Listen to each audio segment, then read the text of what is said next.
Praise the lord. ప్రభు పేరిట మీ అందరికీ శుభాభివందనాలు తెలియజేసుకుంటాను. ఈ దినము దేవునికి వాగ్దానం చూసుకున్నట్లయితే కీర్తన గ్రంథము 104వ అధ్యాయము 30వ వచనం చూసుకుంటే, నీవు నీ ఊపిరిని విడువగా అవి సృజింపబడును, అట్లు నీవు భూతలములను నూతనపరచుచున్నావని దేవునికి లేఖనం సెలవిస్తూ ఉంది.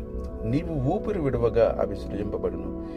దేవుడు నాశనక రంధ్రములో ఆయన జీవాత్మను ఉదగా నరుడు జీవుడయ్యాడని, ఆయన నోటి మాట ద్వారా ఆయన సృష్టిని కలగచేశాడని, ఆయన ఆలోచనల ద్వారా, ఆయన తలంపుల ద్వారా, ఆయన ఊపిరి ద్వారా ఈ భూమి మీద సంచరించు ప్రతి చీమను మొదలుకొని మనిషి వరకు కూడా అన్ని రకాలైనటువంటి పరిస్థితులు దేవుని యొక్క ఉనికి ద్వారా, దేవుని యొక్క ఊపిరి ద్వారా కలిగి ఉన్నాయని ఈ యొక్క లేఖనం సెలవిస్తుంది.